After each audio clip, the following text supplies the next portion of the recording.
Uh, Bismillahirrahmanirrahim. Assalamualaikum warahmatullahi wabarakatuh.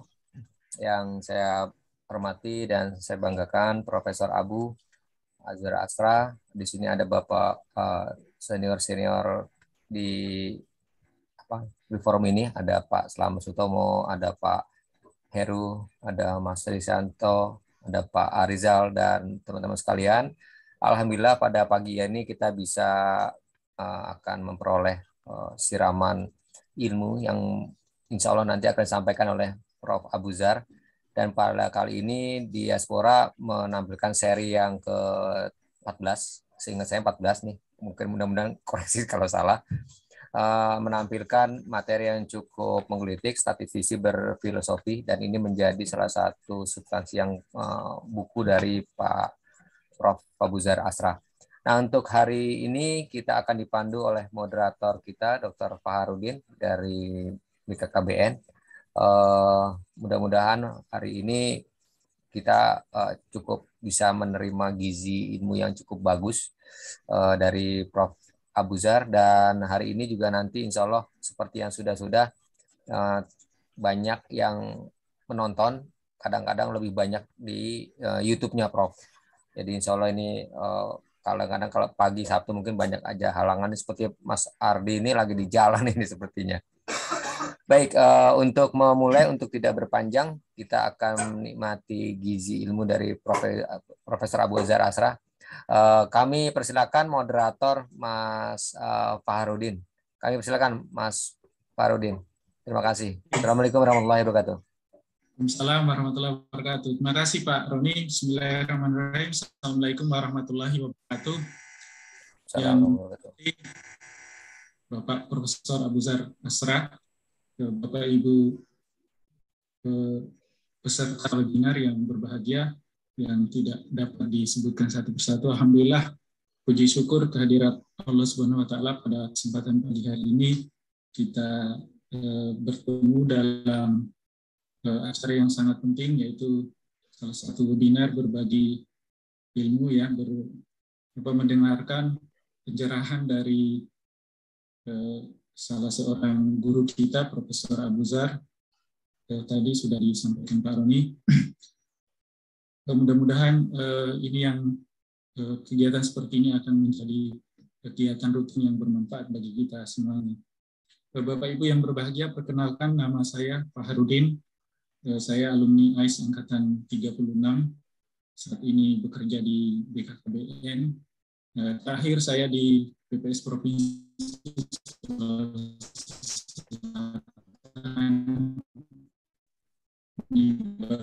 baru saja di BKKBN.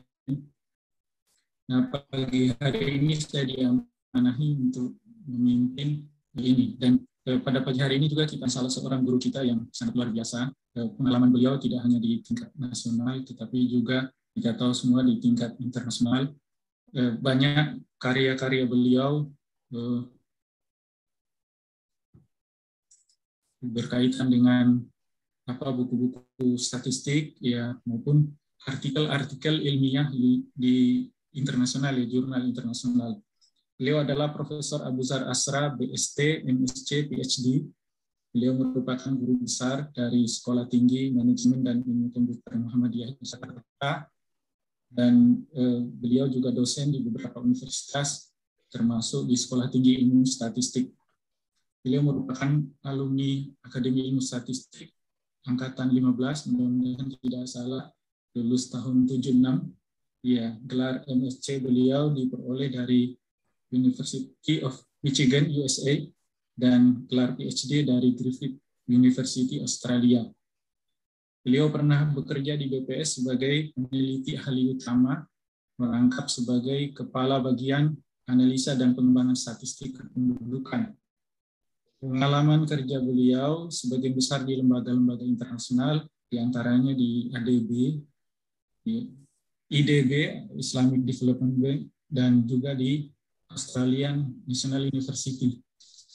Adapun materi yang akan dibahas pagi hari ini, tadi sudah disebut Pak Roni, juga berkaitan dengan salah satu karya beliau, ya, buku beliau berjudul Cerdas Menggunakan Statistik. Ya, saya sudah ada, Prof, bukunya sudah baca juga sebagian. Buku ini terbit pertama pada tahun 2014 dan saat ini sudah mencapai edisi ketiga. Nah, buku ini sangat penting bagi kita semua sebagai statistisi karena menjelaskan filosofi dari konsep-konsep dasar statistika, ya, sehingga kita menggunakan konsep-konsep tersebut tidak saja menghindarkan kita dari kesalahan penggunaan, tetapi juga kekeliruan pemaknaan juga terhindar, kita juga menjadi cerdas dalam pemanfaatannya. Mungkin tanpa berpanjang kata, kita akan langsung saja mendengarkan materi pencerahan-pencerahan dari beliau. Waktu dan tempat kepada Profesor Abuzar disilakan, mungkin sekitar 45 menit untuk pemaparan dan mungkin selanjutnya kalau ada diskusi. Ya, silakan, Prof. Assalamualaikum warahmatullahi wabarakatuh. Waalaikumsalam, Prof. Waalaikumsalam warahmatullahi wabarakatuh. Selamat pagi dan semoga teman-teman, Bapak, Ibu, sahabat, adik, ya, sehat semua pada pagi hari ini. Bisa didengar suara saya jelas? Jelas, Prof. Oke, ya. Dan saya tadi diberi waktu berapa tadi? 20 menit, 10 menit, berapa tadi? 45, Prof. Jelas, Kata Prof. Pak Faurid. 2 jam. 45 menit, Prof. Jadi ini biar saya yang power screen-nya mungkin supaya saya bisa kontrol waktunya nih. Oh gitu. Ya. Oke, baik. Ya. Oke, ya. Jadi saya yang share screen supaya saya bisa kontrol waktunya. Saya share screen dulu.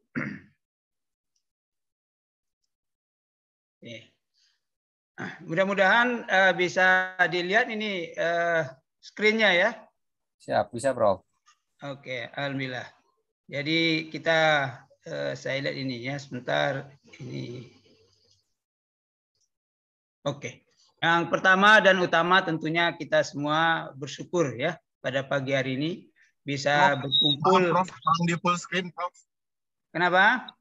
Full screen, Prof. Full screen ya. Oke. Mana full screen nih? Sebentar saya lihat full screen di Pojok kanan bawah.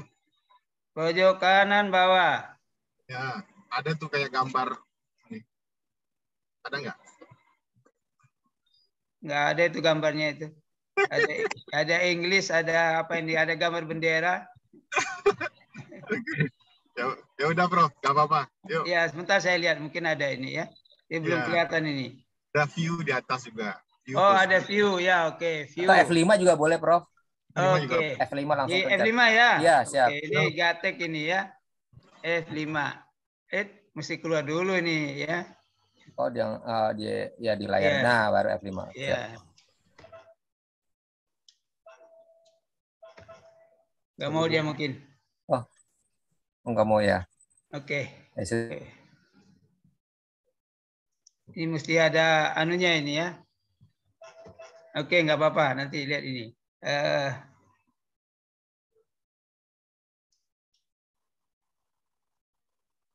Action Center, show hidden icons, bukan ya? Sudah biasa pakai Asrat sih soalnya. Iya. Tapi ini bisa terlihat ya? Bisa, Prof. Bisa, Prof. Oke, yang penting terlihat. Oke, Siap. ini bisa terlihat. Oh, bisa banget. Oke, alhamdulillah ya. Jadi yang pertama kita bersyukur ini kita bisa berkumpul. Jadi ini saya mesti nanti tolong dikontrol ini moderatornya ya. Karena kalau bicara ini kadang-kadang susah kontrol waktunya ini ya. Atas nikmat yang tidak terukur sebenarnya ya. Ini nikmat yang diberikan Tuhan ini sangat tidak terukur ya. Kita orang statistik ini sukanya ukur mengukur gitu ya. Tapi nikmat Tuhan ini kalau kita ukur tidak terukur. Saya tadi pagi baru saja memberi nasihat ke Pak Ustadz ya. Pak Ustadz Emil boleh dong sesekali ngasih nasihat ke Ustadz ya. Kalau Ustadz kan ngasih nasihat ke kita sering ya. Tapi sesekali perlu kita juga kasih nasihat ke Ustadz gitu ya. Ustadz ini punya cucu 2. Saya kasih tahu ke Pak Ustadz itu bahwa cucu 2 itu perlu dinikmati setiap hari. Karena minimum nilainya itu 4 juta itu sehari itu. Kalau diuangkan, bayangkan itu ya. 2 cucu itu nilainya adalah 4 juta. Lalu beliau bertanya, kok bisa menilai 4 juta begitu ya sehari gitu ya. Nah, lalu ada historisnya begitu. Ada orang yang pengen ketemu cucunya, jauh cucunya, itu mengorbankan uang mungkin puluhan juta itu. 80 juta, 60 juta. Hanya untuk ketemu cucunya 1. Dan itu paling-paling hanya 2 minggu atau seminggu. Bayangkan nilai berjumpa dengan cucunya itu ya, itu mungkin 4 juta sehari itu. Ya. Nah, Pak Ustadz Emil itu cucunya ada tiap hari di depan mata begitu ya. Itu nilainya itu 4 juta sehari gitu. Jadi bisa aja lagi Pak. Ya. Mudah-mudahan Pak Emil dengar ini ya. Mudah-mudahan Pak Emil dengar. Lebih jadi dari 4 betapa juta, perlunya Pak. kita mensyukuri nikmat Tuhan itu ya. Tapi biasanya kalau Ustadz dinasihati, dia balas nasihat lagi. Ya. Ini kelebihannya Ustadz itu begitu di situ ya. Kita nasihati, dia balas nasihati begitu ya. Nah, saya dinasihati juga oleh beliau, tapi tidak usah saya bahas di sini karena nanti satu PowerPoint ini habis 1 jam ini ya, khusus mengenai nikmat dan silaturahim atau silaturahmi. Saya senang sekali pagi ini saya bisa melihat beberapa teman-teman lama saya, adik-adik juga ya, karena ini forum yang buat silaturahim buat kita, silaturahmi begitu ya. Terserah mau silaturahim atau silaturahmi, itu nanti biar Pak Ustadz Emil yang menjelaskan perbedaan dan kesamaannya begitu ya. Jadi ini sudah 2 menit ini ya, tolong dikasih tahu ya supaya bisa maju. Kalau enggak satu slide ini bisa 1 jam ini. Saya pernah ceramah dulu sama Pak Slamet Sutomo di Kementerian Keuangan, kalau nggak salah Kementerian Luar Negeri begitu ya. Nah, saya diprotes sama participants gitu ya. Karena saya ngomong hampir setengah jam lebih, itu PowerPoint-nya baru 1 halaman, gitu ya. Ini Pak katanya PowerPoint-nya kok nggak bergerak ini, 1 halaman aja, ini udah setengah jam ngomong apa ini, gitu ya. Jadi mohon saya gerakkan ini PowerPoint-nya nih ke halaman berikutnya. Oke, ini pantun pembuka yang ada di buku yang saya tulis itu. Saya senang pantun pembuka ini karena ada namanya pantun, ada iramanya dan ada maknanya juga gitu ya. Nah, ini bisa dibaca sendiri pantun pembuka ini ya. Diterjemahkan dari bahasa aslinya ya. Kait berkait rotan saga terkait ke akar baha. Tiba di langit menjadi berita, jatuh ke bumi menjadi kabar. Kabar itu riwayat atau sejarah atau syirah gitu ya. Nah, itu kurang lebih seperti itu. Kita maju. Nah, tadi waktu ngomong-ngomong dengan Pak Presiden Diaspora, yaitu judulnya berubah-ubah berkali-kali itu. Judulnya berubah berkali-kali. Sampai terakhir judulnya ini, statistik berfilosofi. Saya jadi bingung ini, apa isi yang mau dibahas ini. Pekerjaannya statistisi, kerjanya ukur-mengukur, lalu disuruh berfilosofi. Nggak apa-apa lah. Ya, saya pikir ini hanya kena ajang silaturahim ya, ajang silaturahmi. Oke, saya bilang ya. Nah, jadi saya coba cari 1 kata saja apa yang disebut dengan filosofi gitu ya. Nah, ini artinya salah satunya adalah love of wisdom ya. Jadi cinta kebijaksanaan ya. Kebijakan mungkin bukan kebijaksanaan, kebijakan ya. Dia ada salah satu terjemahannya, ada salah satu definisinya, seek to understand fundamental truth ya. Jadi ada kata fundamental, saya sengaja ambil itu. Jadi fundamental itu bahasa Indonesia mungkin artinya dasar, mendasar gitu ya. Jadi di sini menggali di balik yang nyata. Saya ambil seperti itu ya kesimpulannya. menggali di balik yang nyata, gitu ya. Nah, ini kalau filosof zaman dulu salah satu gambarnya seperti ini. Untuk penyajian ini saya kasih banyak gambar-gambar supaya bisa lebih menarik lah. Ya. Kadang-kadang kita lelah dengan kalimat-kalimat dan paragraf. Gitu. Jenuh, ya. Mungkin dalam statistik kan ada istilah a picture is worth 1,000 words, gitu ya. Jadi sebuah gambar itu bernilai 1.000 kata-kata. Ya.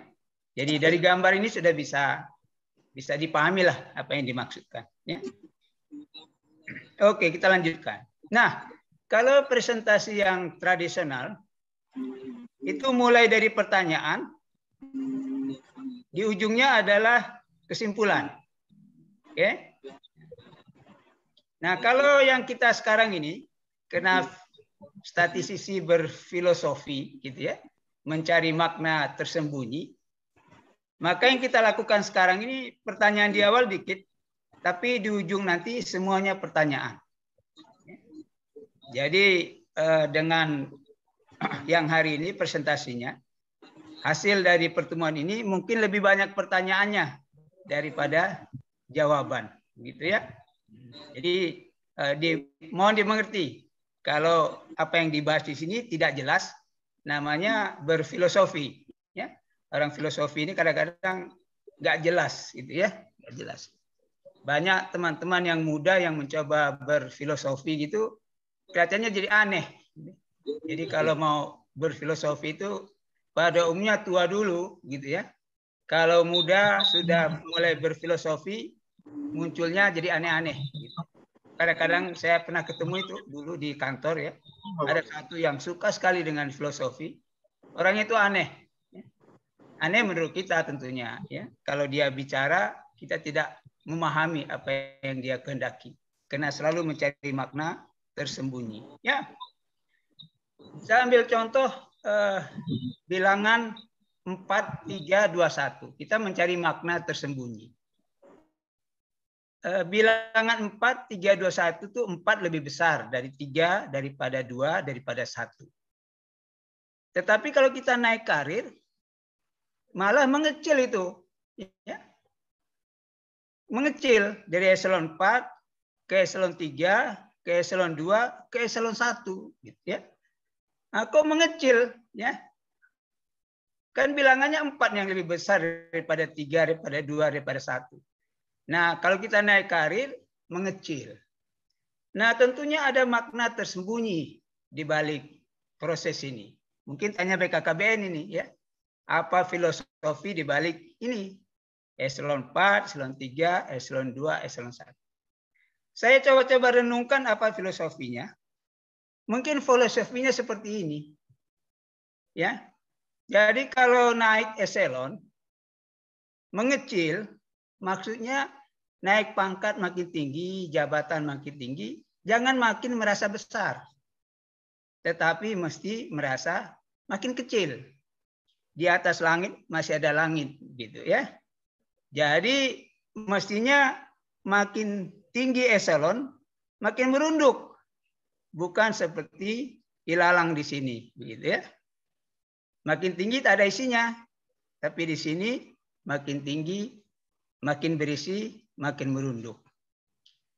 Nah, itu yang saya ambil pendahuluan, begitu ya. Kira-kira mencari makna di balik yang tersembunyi. Entah ini dibuat oleh BKKBN, ya. BKKBN, apa namanya itu? Badan BKN. Administrasi Kepegawaian, ya, BAKN. Nah, mungkin di balik itu BKN ngasih istilah eselon yang makin kecil itu ya. Ini kan makin kecil eselonnya. 4, 3, 2, 1. Makin kecil eselonnya sebenarnya, ya. Bukan makin besar, ya. Kalau makin besar ini, ya. Tapi ada makna di balik penamaan-penamaan ini, ya. Ini kalau kita gambarkan dengan tumbuh-tumbuhan. Karena banyak sekali kita bisa mengambil hikmah dari lingkungan. Nah, ini yang ahli lingkungan ini Pak Bagus itu, ya. Oke. Kita bicara lingkungan. Kita lihat gajah sama kodok. Gajah itu besar, maka dia jalannya merunduk.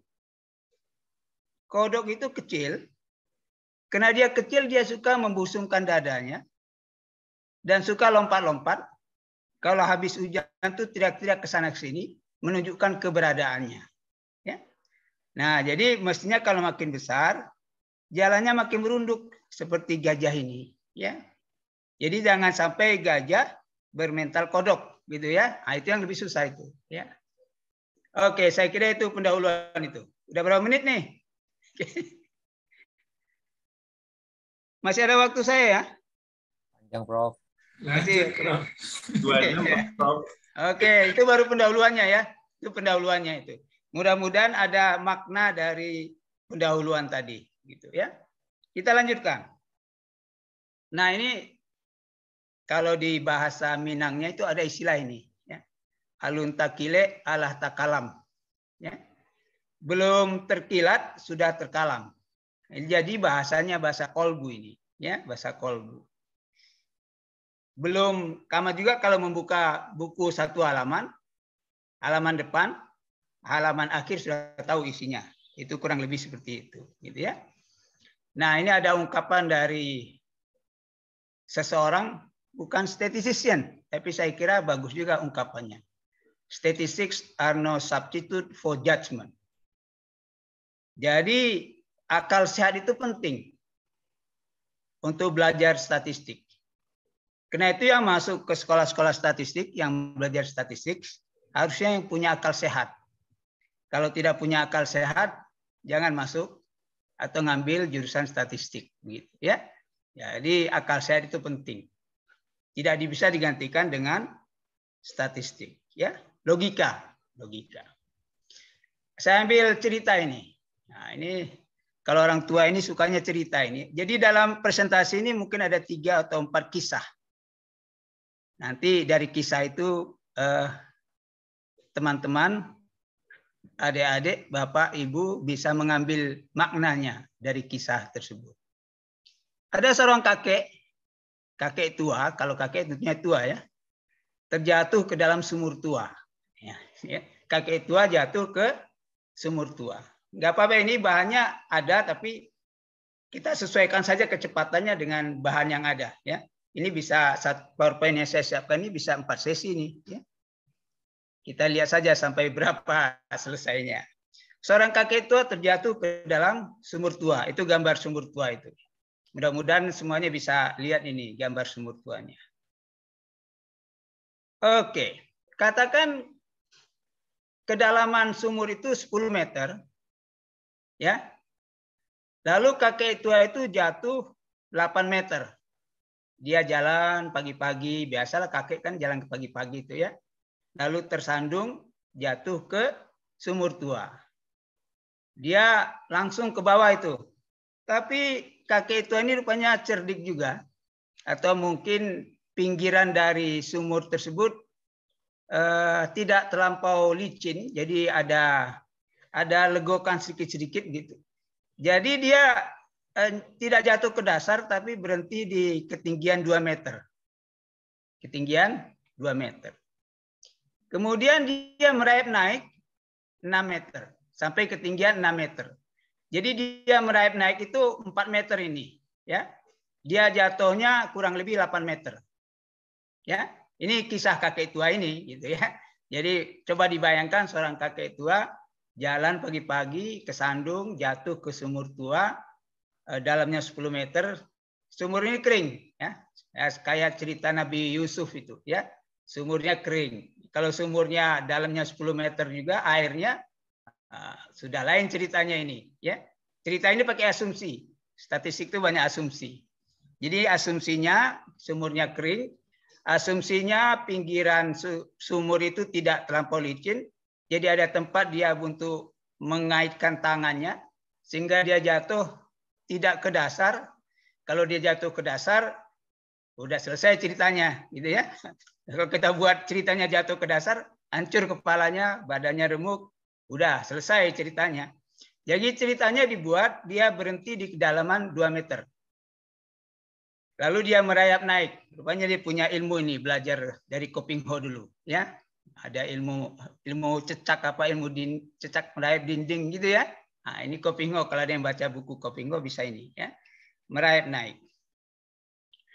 Nah, kemudian ada seorang anak atau seorang dewasa lah datang gitu ya, lalu dia lihat, lalu dia bilang, hebat kakek XYZ, katakan namanya XYZ ya. Ini dia dari Shanghai ini, kakek ini rupanya ya.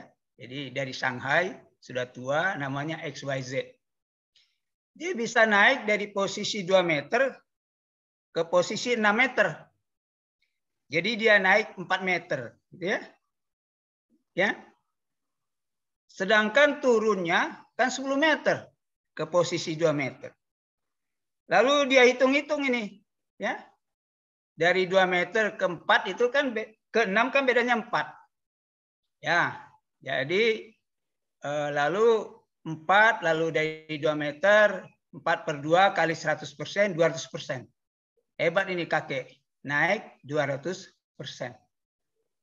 Turunnya dari 10 meter ke 2 meter. Jadi 8 meter turunnya. Tapi kalau dihitung 8 dari 10 ngitungnya jadi 80%. Jadi turunnya 80%, naiknya 200%. Hebat ini kakek ini ya. Itu kata yang pertama ini ya.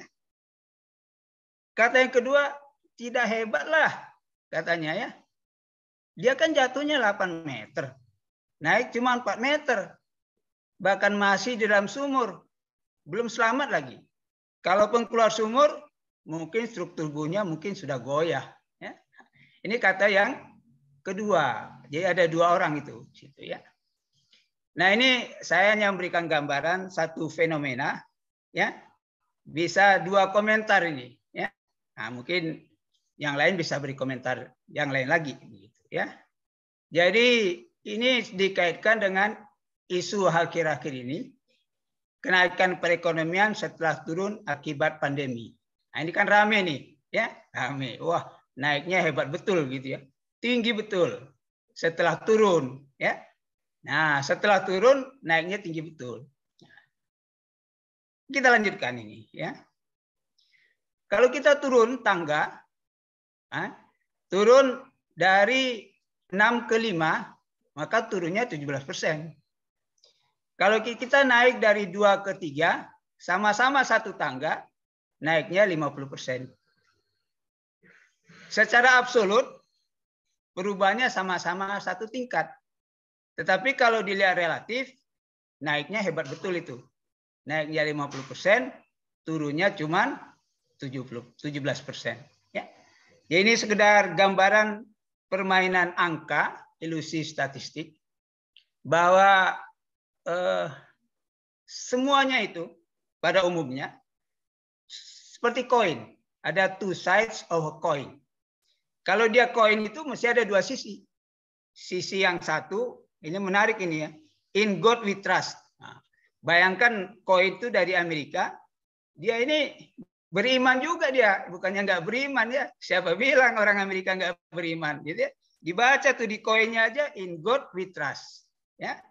Di koinnya aja tertulis itu, ya. Kalau koin kita kan nggak ada kan, nggak ada itu, ya. Nah, ini koin itu ada 2 sisi. Maksudnya adalah pada umumnya segala sesuatu itu kita bisa lihat 2 hal. Jadi harus komplit informationnya. Tidak cerita half of the story, tapi the other half of the story itu disembunyikan. Jadi harus 2 sides of a coin. Ya.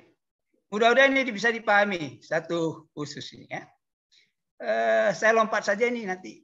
Oke, saya bicara tentang kemiskinan. Ini ada pembicaraan zaman dulu.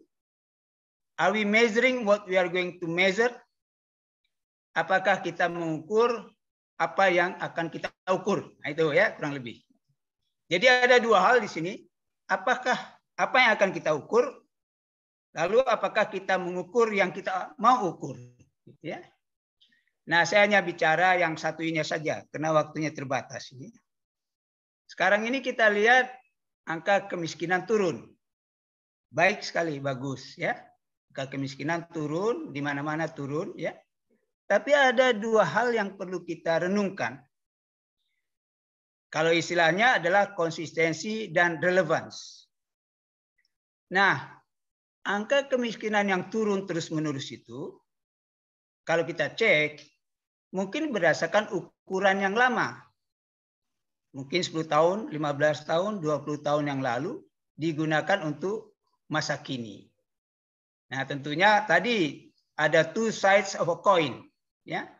Satu side-nya adalah konsistensi, bahwa untuk pembandingan antar waktu perlu konsistensi dari ukuran tersebut.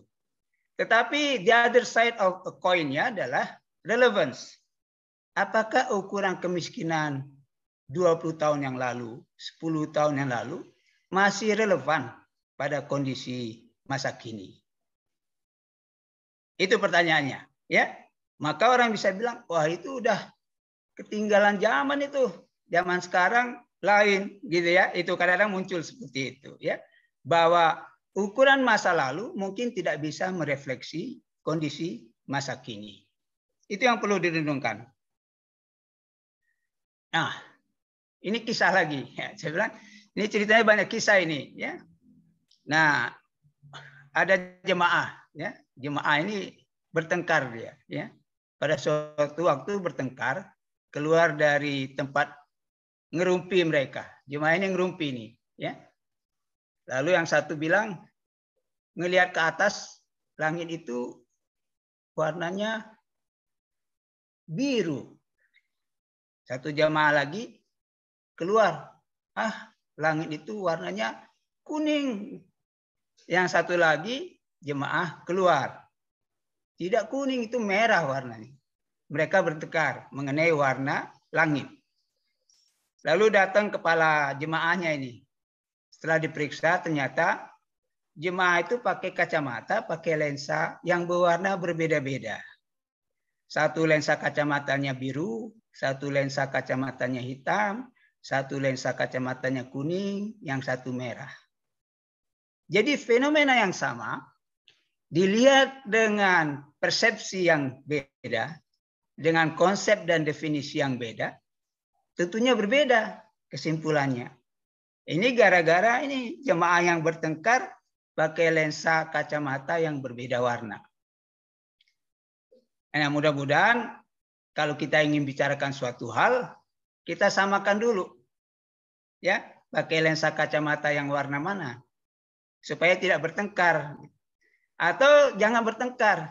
Kita kasih tahu bahwa kita berbeda-beda. Karena memang kita cara melihatnya beda.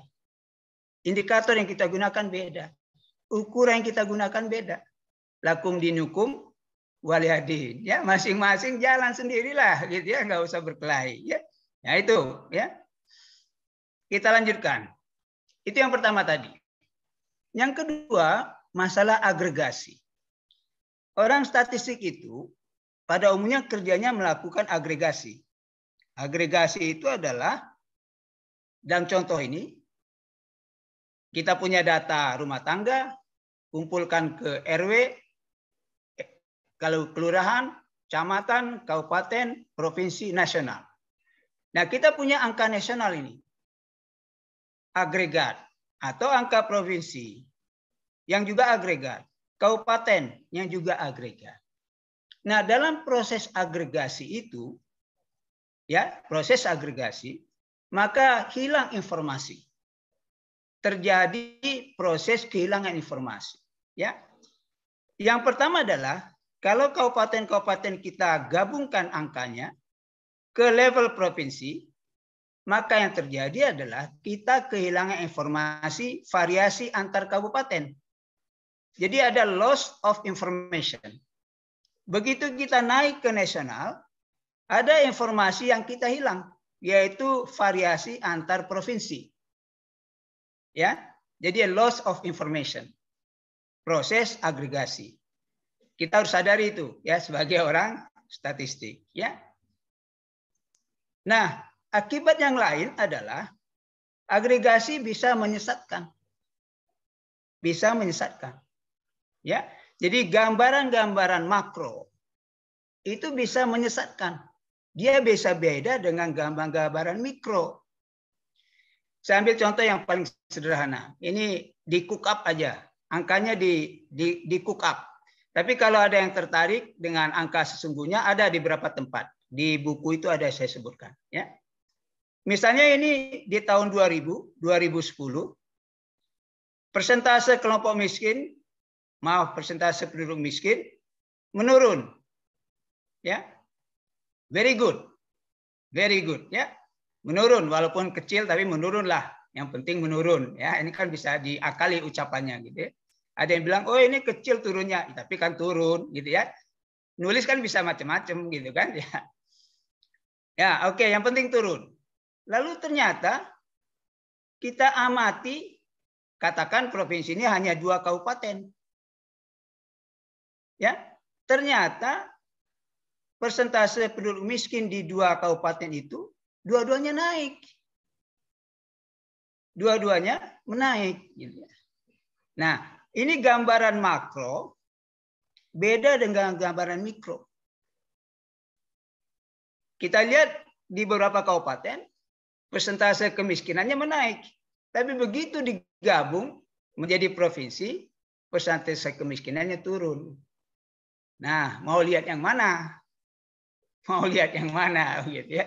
Nah, ini saya hanya memberikan gambaran bahwa agregasi itu bisa menyesatkan. Jadi, snorkeling bagus, ya. Tapi perlu scuba diving. Nah itu karena itu adik-adik atau teman-teman itu, kita pernah dengan Mas Tomo nih. Saya kira Mas Tomo ada di sini ya, melakukan snorkeling di Lombok. Ya. Bahagia sekali waktu itu ya. Itu sama-sama dengan tempat lain kita kebetulan dibiayai. Waktu masih sering dibiayai dulu ya. Pariwisata gratis itu dulu, kalau sekarang sih kelihatannya sudah agak jarang gitu ya. Tapi kita paham lah, kita ngerti lah. Gitu. Mas Tomo juga ngerti saya kira ya. Kalau zaman dulu kita wisata gratis, nggak gratis sebenarnya, ada yang bayar, tapi bukan kita yang bayar gitu ya. Nah, snorkeling dan scuba diving. Jadi dua-duanya ini perlu dilakukan ini untuk mendapatkan full picture, big picture. Gambaran makro itu tidak komplit, bisa misleading, perlu dilanjutkan dengan scuba diving. Ya, jadi harus dilakukan dua-duanya. Agregasi bisa menyesatkan. Ini contoh yang menarik. Bendanya saya tidak sebutkan, masing-masing bisa mencari sendiri. Wanita itu diberikan Tuhan ada suatu jenis benda yang dia punya 2, masing-masing 2. Pria diberikan Tuhan tidak ada benda itu. Tidak ada. Bendanya apa? Masing-masing coba terka sendiri, begitu ya. Jadi wanita diberikan 2, setiap wanita, setiap pria diberikan tidak ada, 0. Nah, orang statistik itu cenderung melakukan agregasi. Dirata-ratakan jadi 1. Nah, kalau kita lihat rata-ratanya, maka pada umumnya manusia hanya punya 1 benda tersebut. Nah, ini agregasi yang konyol. Agregasi yang konyol. Karena kesimpulannya jadi lucu. Ya. Pada umumnya manusia hanya punya 1 barang itu. Padahal kenyataannya wanita punya 2, laki-laki punya 0. Ya. Ya. Nah, ini juga contoh yang menarik ungkapan di sini, ya. Betapa bahayanya rata-rata itu, ya. Ada orang yang kepalanya di tempat yang kepanasan, kakinya di tempat kedinginan.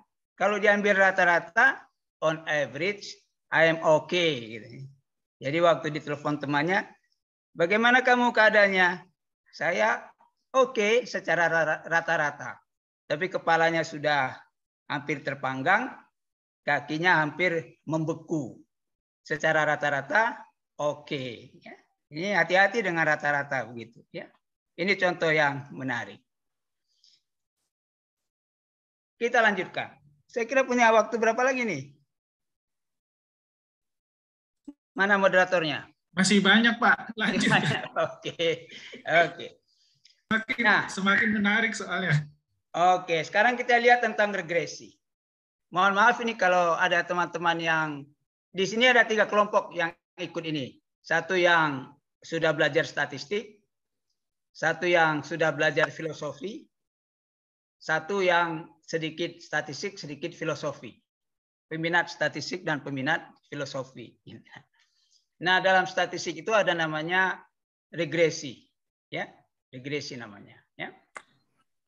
Nah, regresi itu istilahnya adalah mengaitkan suatu variabel yang dianggap variabel bebas terhadap suatu variabel yang terikat. Ambil contoh sehat, itu merupakan fungsi, ini F-nya kurang ini, fungsi dari obat, olahraga, dan lain-lain. Nah, apa iya? Apa iya? Nah, regresi seperti ini adalah ilmu manusia yang berasal dari kebiasaan, pengalaman, ya, atau teori atau logika, ya, bahwa kalau berobat sehat, kalau olahraga sehat, obat olahraga sehat. Demikian juga di sini. Nah, tapi tentunya ini ilmu manusia ini.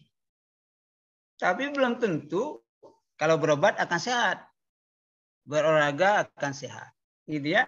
Jadi ada faktor-faktor lain yang kita pelajari ini adalah sebab akibat yang juga merupakan anugerah dari Tuhan. Tuhan menciptakan hukum sebab akibat, kita pelajari. Tapi belum tentu kita lakukan sebab, maka akibat akan terjadi. Output, outcome, objektif, apapun namanya, hasil akhir adalah hak prerogatif Tuhan. Jadi kita berusaha dengan sebab akibat seperti ini, tapi apakah Y terjadi, apakah sehat terjadi, pada akhirnya ada hak prerogatif dari Allah Subhanahu wa taala. Ya. Jadi perlu dipelajari dalam regresi tersebut. Ini ilmu manusia, tapi tidak semuanya yang kita buat sebab akan menghasilkan akibat. Output dari input teori kita. Kalau kita input, maka output akan terjadi. Tapi output yang kita inginkan bisa tidak terjadi atau bisa terjadi. Semuanya berdasarkan kehendak yang maha kuasa. Jadi ini mencari di balik regresi ini. Itu kira-kira ya. Kita lanjutkan. Istilah statistik ada sebuah sampel. Nah, ini untuk yang peminat statistik. Kata sebuah sampel ini bukan berarti satu. Nah, dalam statistik itu sebuah sampel berukuran N. Jadi sebuah sampel itu unit pengamatannya bisa 1, bisa 2, bisa 3, bisa 4, bisa N. Orang statistik bilang sebuah sampel itu biasanya adalah a sample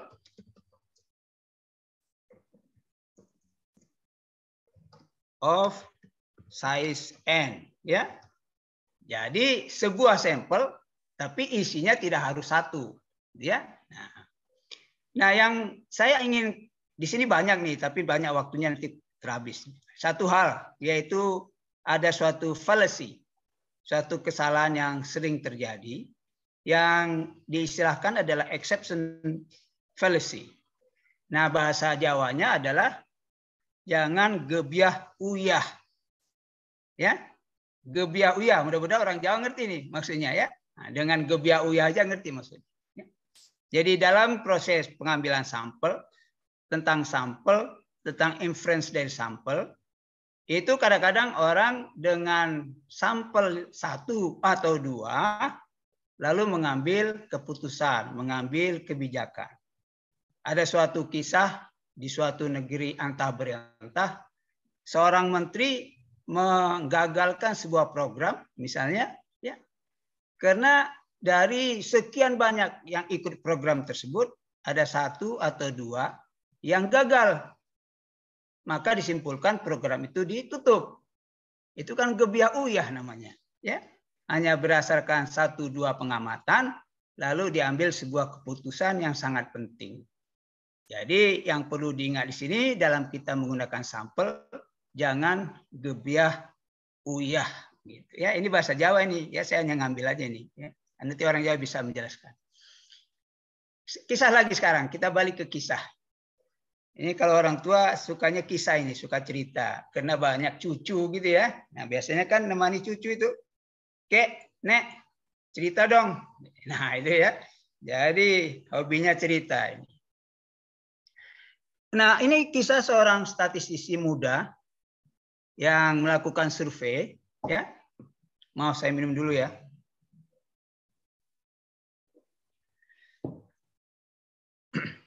Melakukan survei dan ternyata sampelnya itu seorang sufi. Nah, ini ya. Sufi ini apa? Nanti biar teman-teman yang lain yang menjelaskan definisinya. Seorang tua pada umumnya ya, tinggal di rumah sendirian pada umumnya. Lalu dia terambil sebagai sampel. Untuk teman-teman yang peminat statistik, terambil sampel ini biasanya melalui 2 proses. Proses pengambilan sampel tanpa teori-teori statistik, teori peluang, ada yang mengambil sampel tanpa menggunakan teori-teori peluang.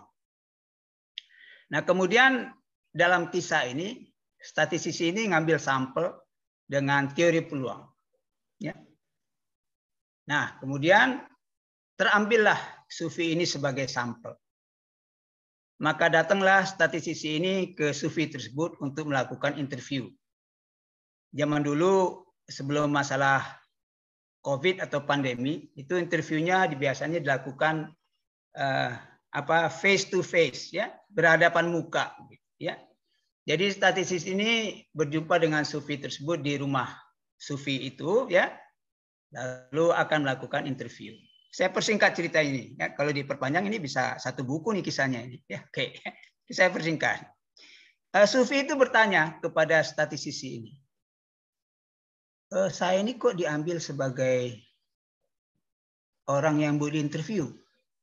Nah, sebelum diinterview dia tanya nih sufi ini. Sufi ini kan orang yang biasanya banyak pertanyaan di kepalanya, ya. Jadi dia suka bertanya. Lalu kata statistisi itu diceritakanlah dengan teori-teori statistiknya yang hebat itu yang dipelajari kampus. Termasuk gurunya Pak Bagus itu, ya. Ngambil sampel begini katanya. Lalu katanya by chance, ya, by chance, ya, ada kata-kata by chance, gitu ya, by chance. Secara kebetulan Anda, dia ngomongnya Anda ini, tapi anak muda ini kurang baik juga ngomong ke sufi ngomong Anda, gitu ya. By chance, Syekh, manggilnya Syekh lebih hormat, gitu ya. By chance tuh Syekh terambil sebagai sampel, sebagai salah satu unit pengamatan dalam sampel. Lalu sufi itu tersenyum. Lama dia merenung, ya. Lalu statistis ini yang sudah menjelaskan panjang lebar hampir setengah jam dengan teori-teori pengambilan sampelnya yang diajari oleh Pak Bagus, gitu, ya. Atau Pak siapa yang ngajar itu, ya. Banyak yang ngajar sampling itu, ya.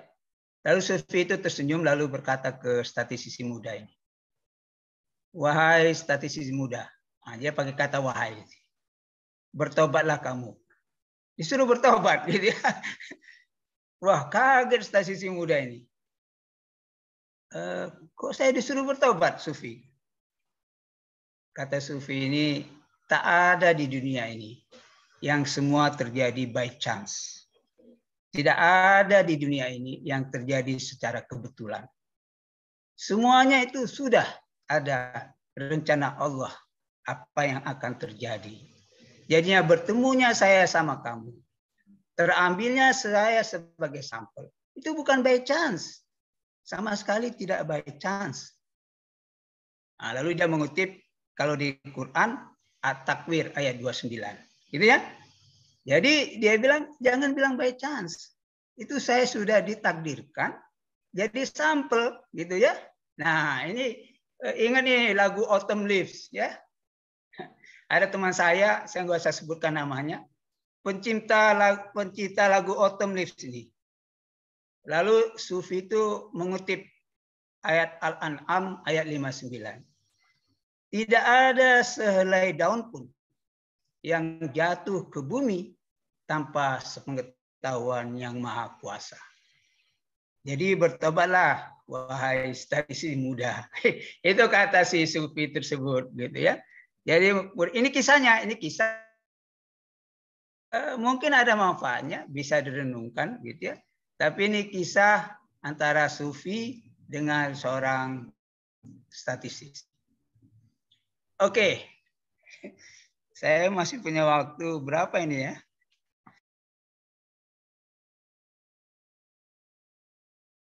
Ya. Nah, dalam statistik itu ada korelasi dan kausalitas. Ya. Nah, perlu diingat bahwa statistik itu pada umumnya itu bicara korelasi, bicara keterkaitan, tidak bicara kausalitas. Kausalitas itu ada bidang tersendiri yang membahas teori ekonomi, teori sosial, teori psikologi. Ya, statistik itu bicaranya korelasi, ada atau tidak korelasi, signifikan apa tidak korelasi. Kausalitas itu di luar statistik. Ada ilmu, ya. Jadi orang statistik itu menghitung korelasi, ada korelasinya, signifikan korelasinya. Tapi apakah hubungan itu, korelasi itu adalah kausalitas, itu perlu teori tambahan. Ya, pada umumnya di luar statistik. Itu yang diperlu tekankan. Nah, ini ya, yang tadi bilang bahwa pengamatan statistik itu kadang-kadang orang mengambil kesimpulan yang terjadi terlebih dahulu dianggap penyebab dari yang terjadi belakangan. Nah, tapi yang perlu dicatat adalah yang terjadi terlebih dahulu belum tentu penyebab dari yang terjadi belakangan. Ini kisah ini. Kisah lagi nih. Karena ini kalau saya pernah baca 1-2 buku Sufi yang dari Turki itu isinya kisah, banyak kisah-kisah. Oke, nah kisah bulu kucing dan gunung meletus. Nah kisah ini sebenarnya saya ingat kalau saya menceritakan kisah ini Pak Emil Salim dulu yang pernah cerita ini. Ya, beliau cerita tentang bulu kucing dan gunung meletus. Secara empiris dikumpulkan data bertahun-tahun. Itu bulu kucing berdiri, gunung meletus. Bulu kucing berdiri, gunung meletus. Bulu kucing berdiri, gunung meletus. Jadi ada korelasi yang positif dengan berdirinya bulu kucing antara bulu kucing berdiri dengan gunung meletus. Korelasinya positif. Nah, tentunya tidak bisa disimpulkan bahwa berdirinya bulu kucing yang mengakibatkan gunung meletus. Walaupun gunung meletus itu didahului dengan berdirinya bulu kucing. Ya, jangan sampai kebijakannya adalah untuk tidak terjadi gunung meletus, semua kucing dicukur bulunya, begitu ya, supaya gunung tidak meletus. Ini kebijakan yang ngawur ini ya, yang ngawur. Karena orang statistik ngadep ke presiden, Pak Presiden, korelasinya tinggi nih antara berdirinya bulu kucing sama gunung meletus. Data saya data 50 tahun, 100 tahun, korelasinya tinggi, signifikan secara statistik. P-value-nya 0,00000. Jadi hebat sekali itu. Berdirinya bulu kucing diikuti gunung meletus. Maka dibuatkan suatu surat keputusan presiden, ya, kepres bahwa semua kucing mulai saat ini semua bulunya dicukur, gitu ya. Ini kebijakan yang gara-gara statistik ini. Saya sih yang ngawur tentunya. Ya. Nah. Yang saya ingatkan adalah ini juga teman-teman mahasiswa yang baru juga, saya bimbing berapa orang. Bedakan keterkaitan dengan penyebab. Ya. Kata keterkaitan dengan penyebab itu kalau bisa dibedakan. Inflasi terkait dengan kenaikan harga barang. Terutama harga barang yang naiknya tinggi. Tapi kenaikan harga barang bukan penyebab inflasi. Penyebab inflasi itu ada yang lain. Kenaikan harga barang itu ya dihitung lalu jadi inflasi. Yang menyebabkan inflasi bukan kenaikan harga barang. Kemiskinan terkait dengan garis kemiskinan. Tapi garis kemiskinan bukan penyebab kemiskinan. Ya. Penyebab inflasi, kalau kita belajar ekonomi, ada imported inflation, ada yang demand push inflation, ada yang supply gara-gara supply, ya, gara-gara transportasi. Penyebab inflasi itu macam-macam. Bukan kenaikan harga barang. Oke? Garis kemiskinan memang berkaitan dengan kemiskinan. Tapi garis kemiskinan bukan penyebab kemiskinan. Salah pola pikir seperti ini menyebabkan salah kebijakan. Dianggap garis kemiskinan penyebab kemiskinan, maka untuk mengurangi kemiskinan, garis kemiskinan yang dirubah. Ya, garis kemiskinan yang dirubah supaya kemiskinan turun. Nah, ini kan kacau ini. Kacau ini. Ya. Pola pikir yang kacau seperti ini yang perlu kita benahi. Ya, yang perlu kita benahi. Bedakan ukuran dengan penyebab. Berbeda kebijakan bahaya. Ya.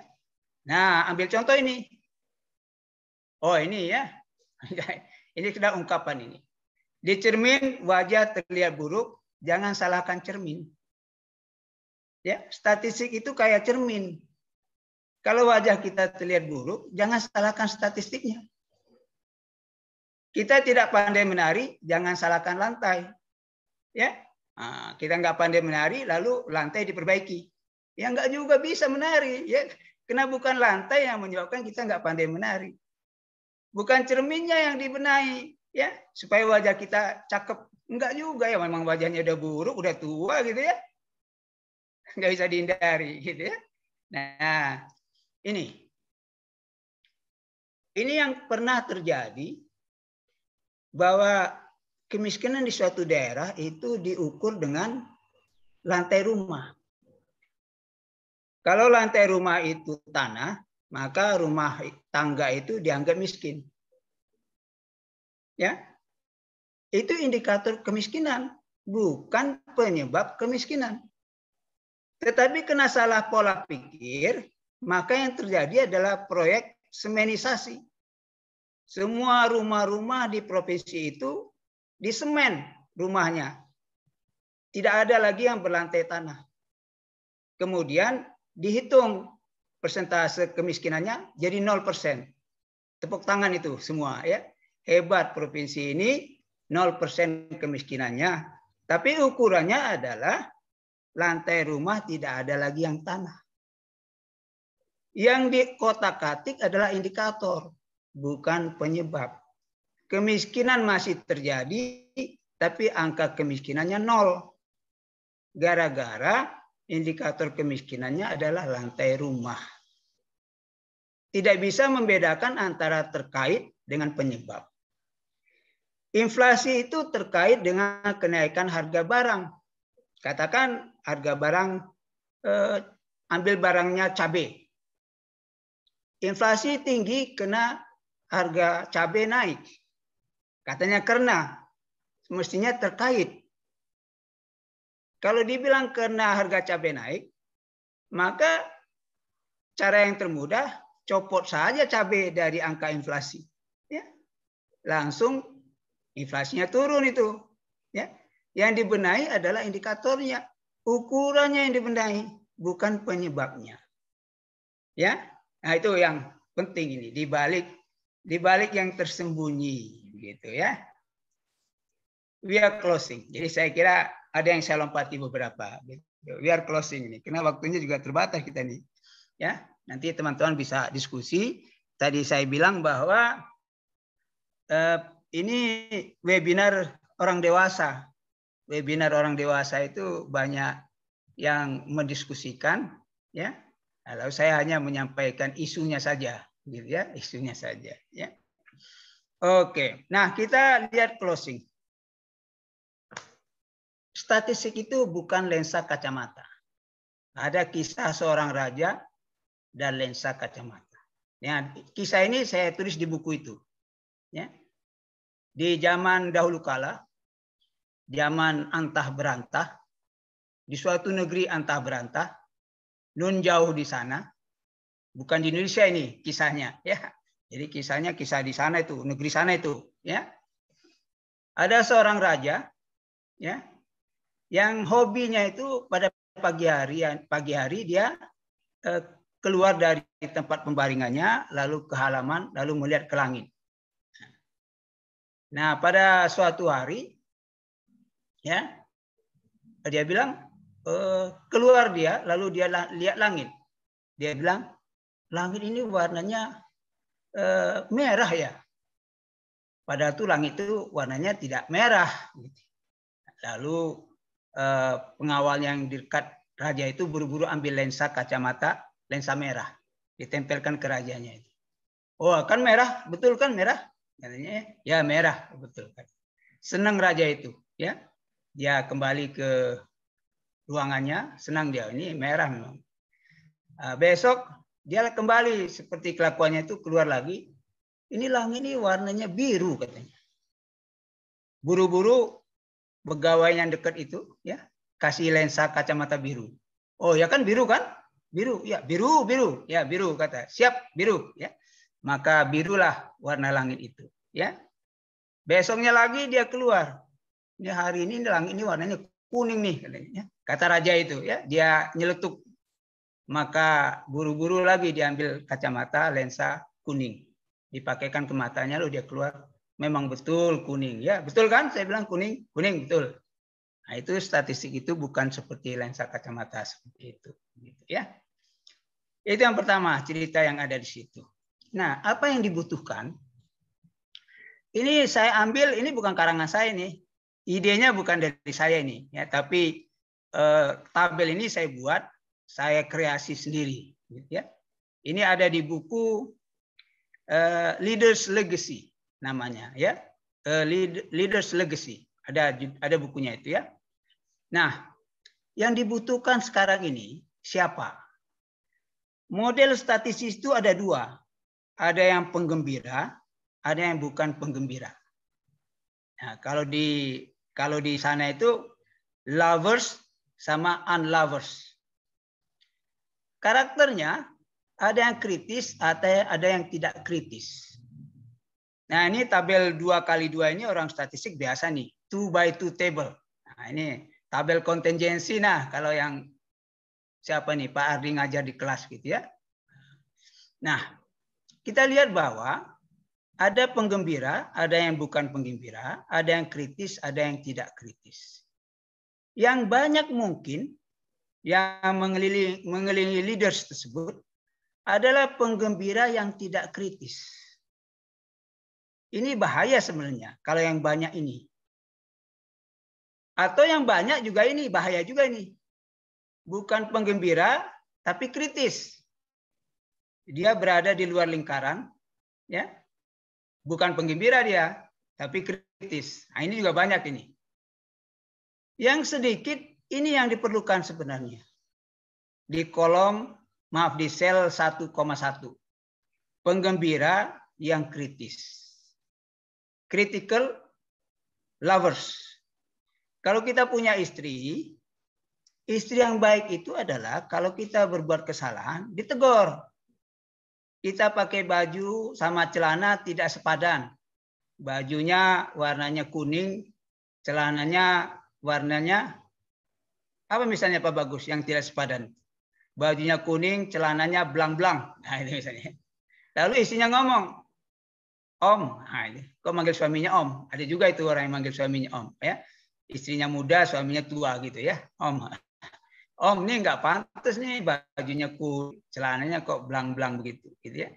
Nah, itu adalah istri yang bagus itu, ya. Kritis, tapi dia pecinta, ya. Dibandingkan yang penggembira, istri tapi tidak kritis. Suaminya udah hampir jatuh, jadi kakek-kakek tadi hampir masuk sumur, malah dibiarin aja, bahkan didorong mungkin, ya. Ya. Suaminya udah tua, jalan gitu, masuk sumur tua gitu. Bukannya dibilang, Om, itu ada sumur tua itu, hati-hati. Kritis dia demi kebaikan suaminya. Jadi yang dibutuhkan adalah yang di sini nih, di sel 11. Sayangnya yang banyak di sini nih, penggembira yang tidak kritis. Ini menjerumuskan ini, bahaya ini. Lalu yang banyak juga bukan penggembira di luar. Nah, kalau ini ada juga ini EGP. Emang gue pikirin, katanya. Nah, ini kelompok EGP ini ya, bukan penggembira, nggak kritis juga. Ada juga orang seperti ini ya. EGP, emang gue pikirin, ya. Oke, ini. Nah, peranan statistik. Ini sebagai penutup, ya. Nah, saya ngambil contoh gambar ini adalah peranan statistik itu kalau kita lambangkan mercusuar di pulau di tengah laut. Dia memberikan sinar. Berikan cahaya. Menunjukkan, memungkinkan orang untuk berlayar dengan baik. Dan sinarnya ini tidak milih-milih. Tidak ada sinarnya itu tidak bisa dipakai oleh pembajak. Tidak bisa sinarnya tidak dipakai oleh yang punya perahu kecil, yang perahu besar. Sinarnya ini dipakai oleh semua yang berada di sekitar itu. Baik dia perampok, penjahat, perompak, bandit, bajak laut, ataupun kapal besar, kapal kecil. Dia sebagai pemberi cahaya, memberi cahaya kepada lingkaran, kepada lingkungan sekitarnya. Ya, tanpa memilih. Dia independen. Independen, bebas memberikan cahaya kepada siapa saja, dan cahaya itu bisa digunakan oleh siapa saja. Cahayanya tidak pilih-pilih. Dia memberikan cahaya untuk semua. Saya kira itu penutup dari saya. Nanti kepanjangan diskusinya teman-teman yang kurang. Seperti saya sebutkan tadi, di ujung presentasi ini lebih banyak pertanyaan dibandingkan jawaban. Gitu ya. Nah, ini sebagai penutup, ini pantun yang ada di buku itu. Biasanya kalau cerita itu dilakukan pada malam hari. Nah, ini pantunnya ini pantun malam hari ini cocoknya, ya. Nah, jadi si Akut si Raja Alam mau berjalan ke Batang Tabis, sungai kecil jangan dilangkahi. Hari sudah jauh tengah malam, api padam minyak pun habis.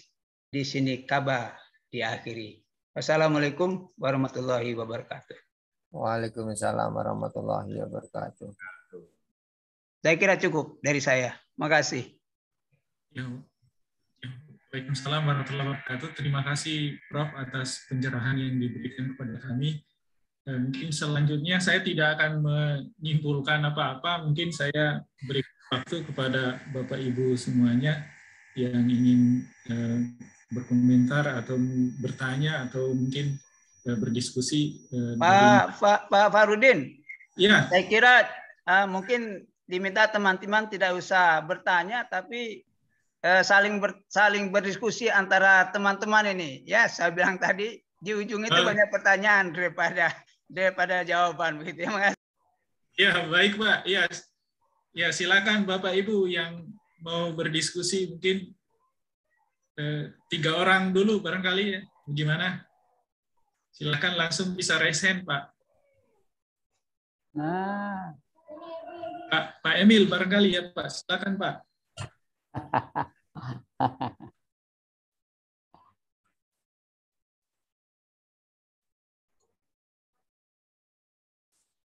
Halo? Ya Pak, kedengaran Pak. Halo, kedengaran Pak Farudin. Aduh, Pak Farudin ini baru pertama kali ketemu dengan saya nih. Bismillahirrahmanirrahim. Assalamualaikum warahmatullahi wabarakatuh. Waalaikumsalam. Yang diceritakan Pak Abu tadi itu adalah butir-butir mutiara semuanya. Ya, jadi dari dia pagi-pagi ngobrol dengan saya cerita mengenai cucu gitu loh.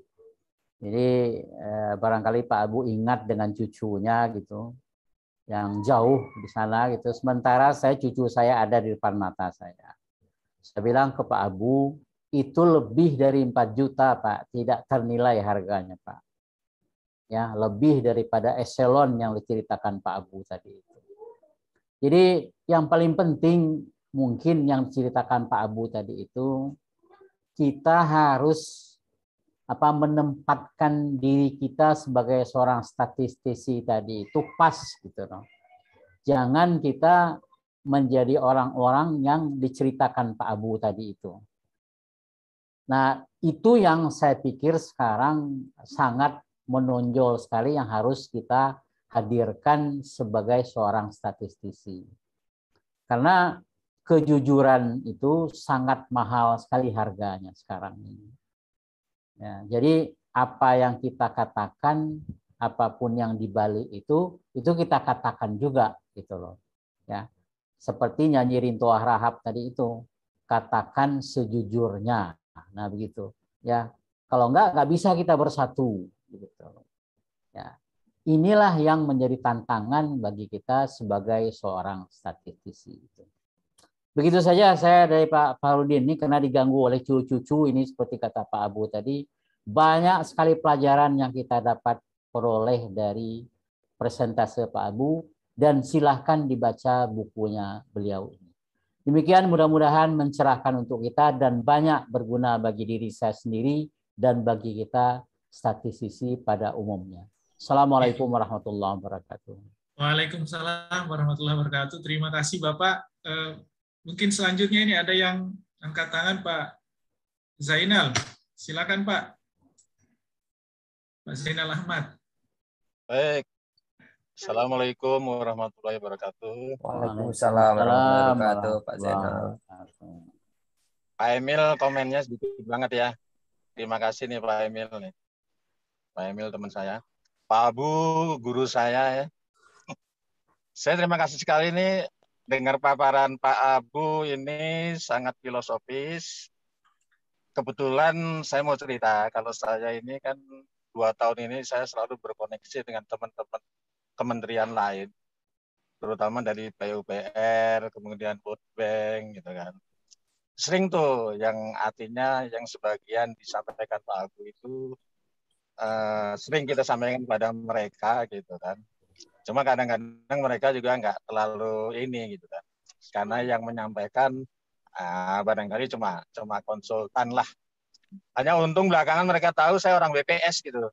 Jadi mereka rada-rada dengar sedikit lah. Untuk Pak Abu yang dari pendahuluan itu menarik itu. Saya nggak tahu itu, yang pendahuluan itu Pak Abu kok cerita mengenai eselonering gitu kan, karir dan sebagainya. Kalau makin rendah gitu, eselon 1 tuh makin merunduk harusnya gitu ya. Tapi pada kenyataan dalam pergaulan enggak juga sih, justru eselon 1 makin mengecil memang karena membatasi diri untuk tidak bergaul dengan yang lain gitu kan. Saya ingat sih, saya punya teman-teman yang satu angkatan gitu kan, dan beberapa teman di bawah atas saya nggak satu angkatan. Nah, beliau sudah sampai eselon 1. Nah, kelihatan tuh jaga jaraknya gitu. Tapi mudah-mudahan nih nasihat Pak Abu di awal nih menjadi hal-hal yang nasihat lah gitu. Dan mengenai apa yang disampaikan Pak Abu, saya cerita sedikit Pak Abu mengenai angka-angka gitu ya. Jadi saya dapat angka dari BPS itu mengenai rasio atau persentase backlog per provinsi gitu kan, backlog provinsi. Nah, kalau saya sih cenderung untuk menyajikan angka absolutnya gitu kan. Nah, teman saya ini orang IT, satu tim gitu IT, dia menyajikan backlog per provinsi berdasarkan persentase. Saya sudah komplain itu. Jangan begitu Pak Haji, saya bilang gitu. Bukan Pak Haji itu ya. Jangan begitu Pak Haji. Kalau bisa disampaikan absolutnya, jadi kelihatan gitu, kelihatan angka yang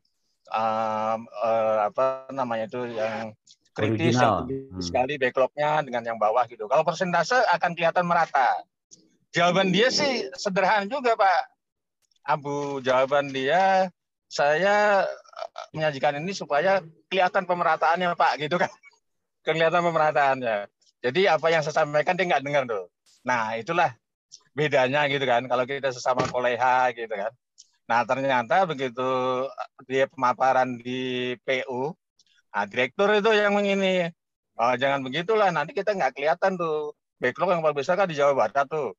Nanti bantuan kita kelihatan merata secara persentase.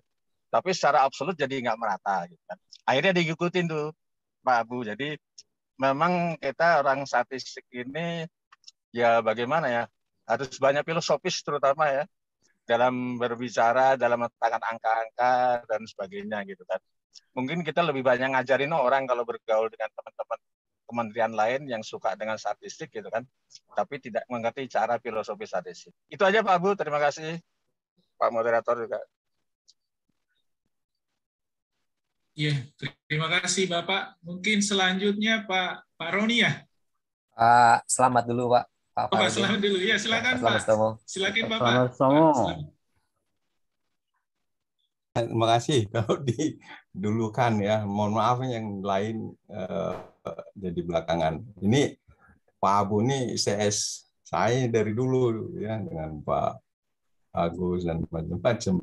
Jadi saya nggak nanya Pak Abu, cuman ngasih usulan aja ya. Artinya nanti bukunya kalau ada buku itu bisa ditambahin. Saya pikir gini, tadi presentasi Pak Abu itu kan sudah menjelaskan ya bagaimana statistik berperan ya kan untuk mencatat. Itu kan dalam Al-Qur'an ada kan ya, artinya semua kegiatan itu harus dicatat kayak gitulah. Itu udah cocok lah itu ya statistik itu. Cuman ada beberapa atau banyak hal yang harus kita perhatikan ya dalam kegiatan perstatistikan ya. Jadi tadi Pak Abu menjelaskan keterbatasan, misalnya regresi itu sebab akibatnya itu gimana itu ya, kelemahan ya kan mengenai sampling itu jadi Sufi bilang, oh statistik jangan bilang by chance, oh keliru itu. Nanti di statistik juga nanti itu saya pernah bilang juga sama Pak Abu, itu kalau bikin regresi forecasting harus ada insya Allah tuh saya bilang, karena kalau nggak insya Allah berat itu. Mendahului Allah kita ya Pak Tomo ya.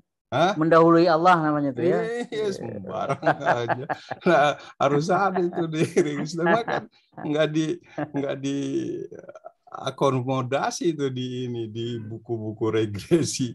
Mana ada regresi insya Allah. Itu bahaya. Saya arahnya ke sana itu. Nanti Mas, edisi berikutnya kita akomodasi Mas. Akomodasi masuk. Okay. Nah, saya terus ini terusnya. Jadi Pak Abu nanti di buku edisi barunya itu harus ada terusnya itu. Jadi selain itu entah insya Allah itu mau dimasukin apa enggak. Ini jadi kesimpulan saya dari presentasi Pak Abu bahwa ilmu dunia itu bukan ilmu hak. Itu harus itu.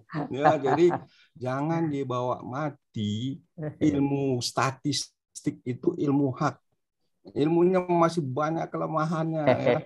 Asumsinya nggak benar, terus sebab akibatnya nggak benar kayak gitu. Jadi itu bukan ilmu hak. Jadi itu suka ada dijelaskan gini, misalnya tadi cerita Pak Abunya kan banyak itu contoh-contohnya.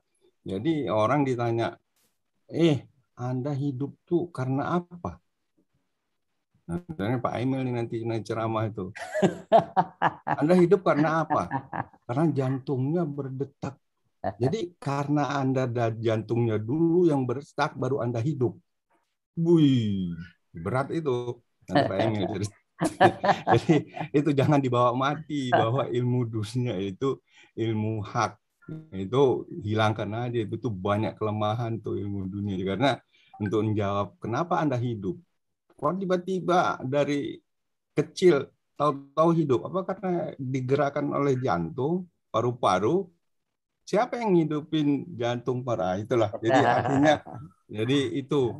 Jadi pesan dari senior yang sudah umur 70-an ya kepada junior-junior, jangan dibawa mati tuh ilmu statistik, ilmu dunia ya, itu bukan ilmu hak. Mungkin itu Pak Abu, nanti mungkin ada apa ya, closing apa ya, epilog apa, terserah lah gitu. Itu saja, terima kasih. Terima kasih Bapak.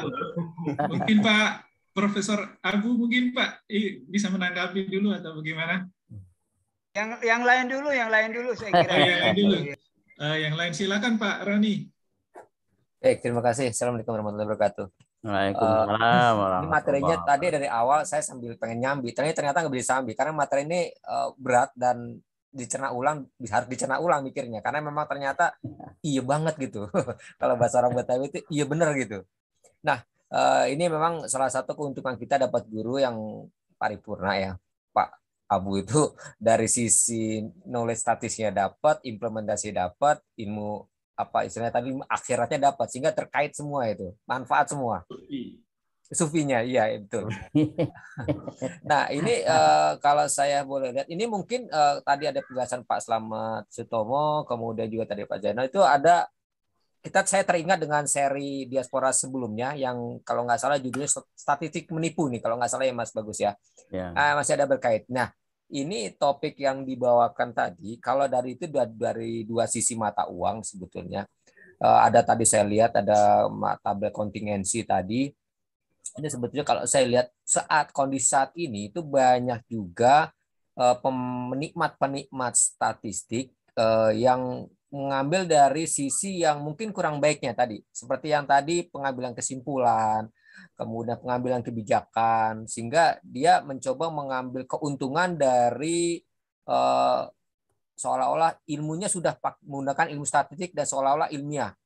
Padahal tadi mungkin logikanya atau tadi istilahnya penyebab atau indikator bisa jadi bukan penyebab tapi merubah indikatornya. Nah ini kalau mungkin para suhu di sini mungkin bisa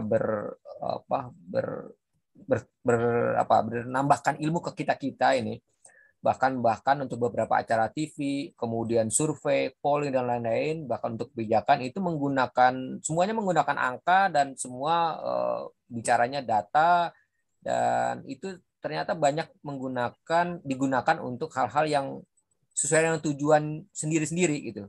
Tidak pada tempatnya, istilahnya tadi Pak Abu itu kurang pas gitu. Jadi ada ngambil sisi gelapnya saja, padahal ada sisi yang memberi manfaat sebetulnya karena sebaik-baik ilmu adalah ilmu yang memberikan manfaat. Nah, mungkin perlu pendapat nih dari para suhu. Kenapa ya sebetulnya orang kecenderungan atau bahkan yang bicara di televisi itu bukan orang yang ilmunya atau sekolahnya rendah, tapi cukup berilmu sebetulnya, dan beliau banyak menggunakan sisi ya yang bisa hanya untuk menggunakan keuntungan lah kurang lebih itu. Apalagi nanti mungkin di periode 2 atau 3 tahun ke depan ini akan banyak teman-teman yang menggunakan ilmu statistik untuk keuntungan atau untuk tujuan tertentu gitu. Nah, kenapa ya saya kok juga belum dapat nih jawaban kenapa sebetulnya sisi itu yang paling dominan diambil orang, sehingga sisi yang positif yang seperti Pak Prof. Abu sampaikan itu justru itulah yang harus mengungkap, tapi itu malah terkubur gitu atau mungkin tertutupi. Mungkin itu dari ini menimbulkan pertanyaan aja sebenarnya kenapa gitu. Baik, sementara itu terima kasih. Assalamualaikum warahmatullahi wabarakatuh. Mungkin Pak Prof mungkin bisa ditanggapi dulu. Oke, ya. Ya, saya ini jawab ini, mungkin yang lain-lain bisa nambahkan nanti. Saya hanya ingin berkisah saja. Mungkin dari kisah ini bisa diambil hikmahnya, ya. Jadi kan tadi filosofi tadi mencari makna di balik yang tersembunyi, ya. Jadi saya cerita, mudah-mudahan nanti teman-teman nih Pak Slamet, Pak Dedi, saya lihat ada Pak Emil yang sudah tua-tua. Atau yang muda bahkan mungkin saja bisa lebih menangkap maknanya, tidak harus sesuai dengan umur, ya. Karena ada orang umur tua makin kacau juga ada itu, ya. Ada kadar kum namanya Pak Abu. Ya. Kadar kum namanya Pak Abu. Saya baru baca cerita silat ada cerbung gitu ya. Itu namanya Agung Sedayu itu ya. Kalau ada pernah baca Api Bidik Bukit Menoreh, itu namanya Agung Sedayu. Itu orang-orang tua yang namanya pendekar-pendekar tua itu pada tercengang dengan Agung Sedayu itu. Karena dia masih muda, cuman ilmunya sudah mumpuni dibandingkan namanya yang jagoan-jagoan tua itu. Nah, jadi itu tidak hanya cerita di kisah Api Bukit Menoreh, saya kira dalam dunia kehidupan itu juga banyak yang seperti itu. Ya, jadi tidak harus sesuai umur. Ya, umur tua bisa saja tambah ngaco. Gitu. Nah, saya hanya kisah begini. Kalau kita lihat orang pacaran, ya, waktu pacaran, laki perempuan gitu ya. Nah, ceritakanlah di negara barat pacaran gitu ya. Di negara Indonesia mungkin ada yang protes kalau bicara pacaran gitu ya. Di negara antah berantah itu di sana. Atau waktu kenalan lah masih kenalan. Ya. Nah, apapun yang dilakukan oleh satu pihak, pacarnya itu ya, kalau cinta itu semuanya baik. Mau ngomong kentut pun terciumnya wangi. Ya. Kalau pacarnya itu kentut, wah wangi betul ini, ya. Nikmat betul ini, ya. Tapi kalau sudah tua, udah lama, kalau sudah benci maksudnya, apapun dilakukan salah semua. Ya. Pakai minyak wangi pun bau kentut gitu katanya. Ya. Bau apa ini? Ya, bau kentut gitu ya. Nah, itu saya hanya memberikan kisah contoh seperti itu. Orang kalau sudah cinta setengah mati, ya. Itu yang terlihat itu yang baiknya aja. Kalau orang sudah benci setengah mati, yang terlihat buruknya aja. Walaupun dia berbuat baik, yang terlihat buruknya aja. Kalau dia cinta, walaupun dia berbuat buruk, yang terlihat seakan-akan baik semuanya. Nah, itu yang terjadi saya kira, ya, yang terjadi. Ada kelompok yang begitu cinta, sehingga apapun yang dilakukan oleh kelompok yang dia cintai, semuanya bagus. Ada yang kelompok selalu benci. Apapun yang dilakukan, walaupun baik oleh kelompok yang dibenci itu, jelek semua. Nah, ini terjadi kelompok yang seperti itu. Dan orang statistik mestinya tidak di salah satu itu. Orang statistik tidak di salah satu itu, dia sebagai mercusuar itu. Mercusuar di tengah kegelapan. Dia menerangi semuanya. Ya, informasi yang dia berikan untuk semuanya. Tidak pilih-pilih dia, ya. Informasinya tidak untuk satu kelompok, untuk kelompok yang lain tidak, tapi informasinya bersinar ke samudra yang ada itu. Siapa aja boleh pakai informasi yang baik, informasi yang komplit tersebut. Complete information yang diberikan kepada semua. Karena itu ada prinsip 10 principles of statistics itu, ya. Salah satunya adalah independen, ya, objektif dan independen. Nah, saya kira itu yang saya nanti bisa diskusikan teman-teman yang lain. Itu hanya sekedar trigger dari saya begitu. Terima kasih. Terima kasih, Prof.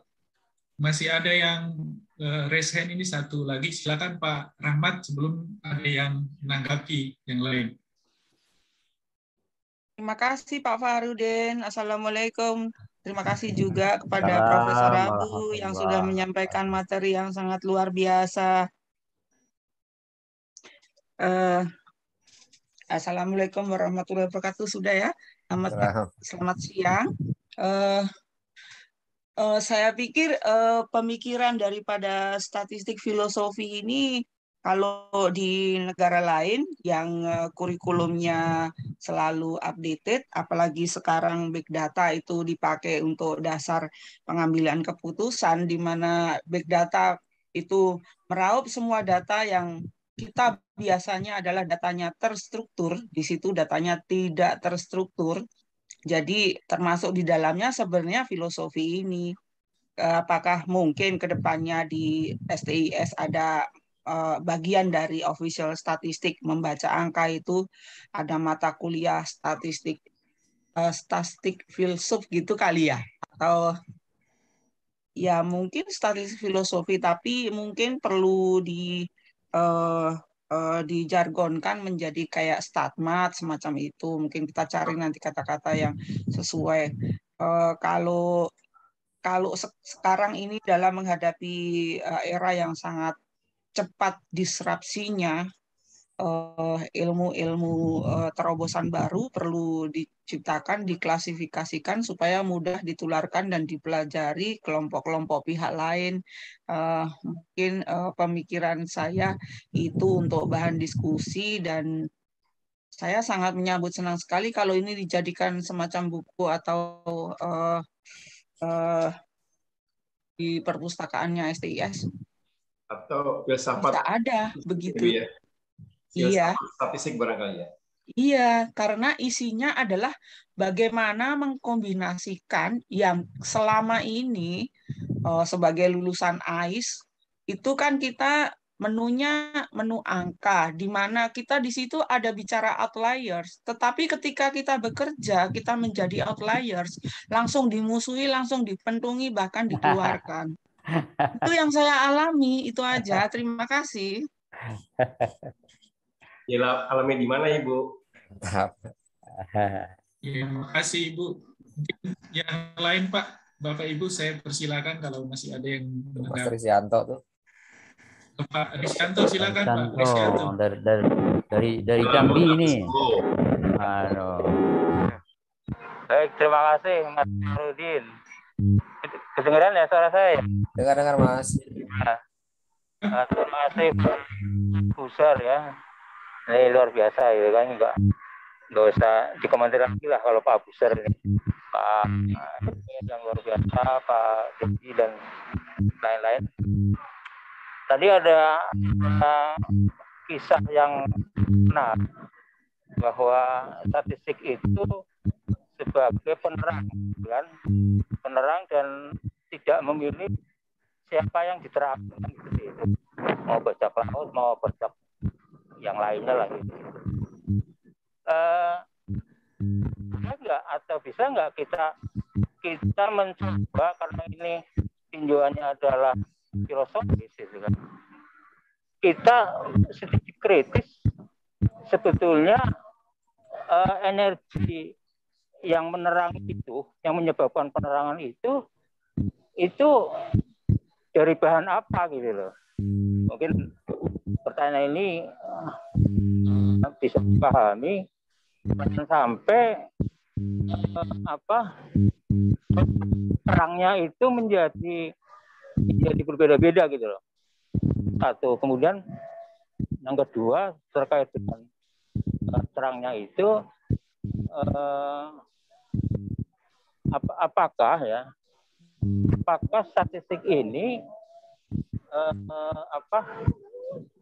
bisa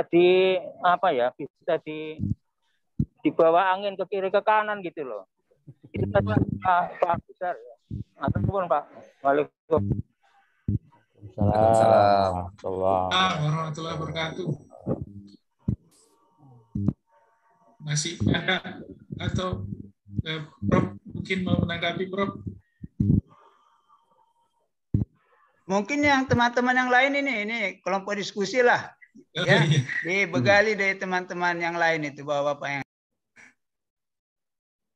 Ya, Bapak Ibu disilakan. Di sini ada Pak Dedi, barangkali Pak. Mohon maaf. Ya, alhamdulillah. Ya, jadi kalau kita lihat ini kegalauan yang dialami oleh kita sebagai statistisi ya, itu juga sama dimiliki oleh philosophers ya. Karena term dari statistik ini itu ya katakanlah berkaitan dengan evidence, kemudian tadi yang disebut Pak Abu itu antara kucing yang tegak dengan gunung ya kan? P-value-nya sampai 0,00 itu bukan hanya keraguan yang kita hadapi, bahkan filosof pun sama ya, filosof ini khususnya yang di bidang non statistik, tapi mereka sering juga mengalami kendala. Apakah mereka harus belajar statistik gitu ya, untuk bisa meyakinkan filosofi yang dibangun oleh mereka itu sesuatu yang mendekati tadi ya, walaupun seperti Pak Slamet Sutomo bilang tidak ada satu kebenaran yang hak gitu ya, gitu. Jadi that's why the science is alive ya, karena tadi banyak sekali there are a lot of problem that cannot be ya explained by science itself gitu. Jadi itulah yang menurut saya tuh ya tadi sesuatu yang layak untuk didiskusikan gitu ya. Tapi kembali lagi ya, if we are talking about ourselves, jadi menurut saya sih it is necessary for us atau to start pengetahuan kita di statistik STS ini dengan filosofi of statistik tadi. To remind all of us ya bahwa sebetulnya yang namanya science, even statistik yang bicara mengenai error gitu ya, something that's beyond our model, itu harus menyadari banyak kekeliruan, ketidaktepatan, apalagi di masif era sekarang ini kan. If you look at our journal, for example ya, there are a lot of model-model tuh, udah nggak ada lagi model yang kayaknya, ya kan, mau nulis apa aja, mau pakai ARDL, mau pakai ECM, semua udah banyak. Bahkan Indonesian Journal pun sekarang pakai bahasa Inggris. Jadi kita masih banget gitu ya, masih banget. Ya jadi ini yang terjadi dan kembali lagi kita bertanya, ini semuanya jadi untuk apa gitu kan? Ya untuk apa nih? What is this for ya? It is valuable for us or not? Kita dikejar to write article in the scientific journal. Tapi at the end, what is the purpose of this ya? Ya kan? Ya. Jadi itu tadi kembali lagi. Nah, kalau kita bicara itu kan ya pintar-pintar aja lah memanage waktu ya. Karena statistik itu nggak akan dibawa juga ke ke dunia akhir. Ya itu yang jadi masalah ya. Jadi apa yang kita kejar sekarang ini ya, kembali lagi kan itu kan seperti itu, ya kan? Ya. Jadi kalau menurut saya ini sesuatu yang ya Pak Emil ya banyak sekali nih keraguan kita at the end ya. Ketika udah kita touch semua model yang ada dalam statistik ini ya, ini sebetulnya intinya nanti itu apa sih ini kan, itu pertanyaan itu ya, the last question ya Pak Abu ya, Prof Abu ya. Ya. Jadi untuk apa ini semua segalanya sesuatunya itu ya? Ya, apakah itu pemanis kalau kita bicara sebagai konsultan to make our report is ya kan appreciate by tadi eselon 1 ya, ya kan, jadi ya kembali lagi ke kita nih untuk apa sih semuanya ini kan, ya kan, ya barangkali itu saya juga hanya melempar diskusi aja, tapi yang penting lagi tadi yang saya bilang keraguan itu ada juga bukan di kita ya, bahkan ahli-ahli sosial itu juga bingung dia. Ya, dokter filosofi ini udah bener nggak sih pengajaran filosofi, metode penelitian, statistik ya, ketika berbicara mengenai evidence, kemudian tadi ya inferensinya dan sebagainya gitu ya, dan di begitu masifnya jurnal-jurnal yang begitu banyak itu ya, sampai kita juga sekarang bingung juga. Saya kira itu mungkin saya juga nggak punya sesuatu yang bisa di-share selain tadi confused ya about our current view ya. Jadi saya setuju tadi ada two side-nya itu. Saya kira itu Pak, saya juga nggak itu. Ya, makasih banyak Bapak. Masih ada waktu ya Pak Roni? 10 menit. 6 menit. 5 menit ya? 6 menit. Iya, kalau masih ada Bapak Ibu yang ingin memberikan komentar atau diskusi masih disilakan satu orang lagi barangkali.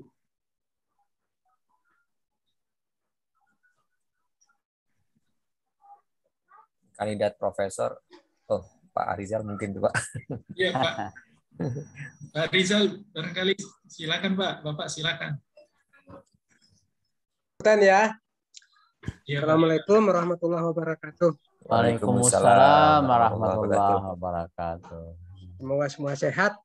Dan dalam lindungan Allah Subhanahu wa taala. Amin. Amin. Ini saya mau cerita pengalaman aja nih. Dari cerita Pak Abu Zar Profesor Abuzar pagi ini misalnya kan bisa masuk ke dalam salah satu katakanlah penekanan atau salah satu pelajaran di nanti tentang harusnya filosofi orang statistik begitu ya. Filosofi orang statistik itu memberi penerangan pencerahan mercusuar. Gitu. Jadi memberikan semacam bekal idealisme bagi seorang statistik begitu nantinya.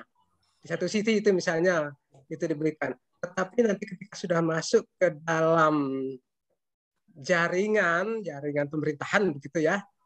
Nah, itu yang kita alami ini cerita panjang tentang misalnya contoh tentang pemutakhiran konsep penghitungan kemiskinan. Ya. Nah, ini semenjak saya dulu ya ini aktif itu kita berharap tuh karena mengerjakan dengan Bappenas mengangkat konsultan begitu konsep pembaharuan itu akan diterima nanti katakan diterimanya pada saat diganti pemerintahan sehingga nanti jika dengan pembaharuan itu jadi pembaharuan seperti itu nanti angka kemiskinannya naik ya pemerintahnya bisa menjelaskan. Jadi ini ada cerita tentang tadi konsistensi, relevan dan independen ini. Jadi kelihatannya kita mau agar lebih relevan, tetapi di sisi lain independensi itu kayaknya seperti tidak utuh diterima. Bahkan yang Bappenas kita harapkan sebagai salah satu leading instansi untuk menjadi motor semacam memberikan garansi bahwa ini akan bisa diumumkan nanti itu nggak pernah terjadi. Bahkan setelah saya pensiun pun itu masih dilanjutkan proyek itu diulang lagi oleh teman-teman yang melanjutkan itu. Oh kita sudah ada ini tapi nanti akan ada perpindahan penduduk miskin dari sekian persen naik menjadi sekian persen begitu. Sebenarnya kan dari sisi statistik kita bisa sampaikan bahwa ini kalau kita rujuk ke belakang sebenarnya trennya juga menurun, cuma levelnya sudah berbeda karena memang relevansinya sudah berbeda dengan yang dipakai dulu. Jadi sejak awal itu sampai sekarang itu katanya idealisme untuk katakanlah lebih membetulkan, lebih menggambarkan keadaan yang sebenarnya itu tidak pernah tercapai karena ya itu rasanya siapa yang harus independen? BPS rasanya juga tidak sampai sekarang ya masih tetap independennya dalam tanda kutip. Kira-kira bagaimana nanti nih kontradiksi antara idealisme yang mungkin bisa ditanamkan pada waktu sekolah di STIS dengan nanti ketika masuk ke dalam lingkungan pekerjaan yang kelihatannya sulit untuk independen seutuhnya. Itu barangkali dari saya. Terima kasih. Assalamualaikum warahmatullahi wabarakatuh. Waalaikumsalam warahmatullahi wabarakatuh. Ya, terima kasih Bapak.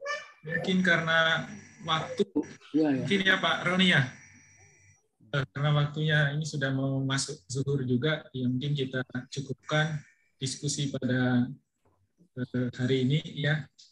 Sebagai moderator mungkin saya menyimpulkan ya, barangkali mencoba satu statement ya. Tadi yang diambil dari paparan Prof. Abuzar, statistik itu ibarat yang menerangi pilihnya itu tanpa pilih-pilih. Mungkin ini suatu yang bagi saya juga jadi hal yang bermanfaat sekali pada hari ini. Mudah-mudahan ke depan bisa terus kita laksanakan kegiatan seperti ini. Terima kasih Pak Prof, terima kasih Bapak Ibu semua para guru di sini. Terima kasih atas sharing ilmunya pada hari ini. Demikian lebih dan kurangnya mohon maaf. Wabillahi taufiq wal hidayah. Assalamualaikum warahmatullahi wabarakatuh. Waalaikumsalam. Sampai jumpa di berikutnya ya. Ya Pak. Memang ujungnya lebih banyak pertanyaan daripada kesimpulan. Saya kira baik itu. Assalamualaikum ya. Mari silakan. Waalaikumsalam Pak. Insyaallah. Terima kasih Prof. Sehat Ya, semua. sama-sama. Mohon maaf lahir batin. Sama-sama. Ya. Bapak sekalian. Assalamualaikum. Pak Dedi gimana?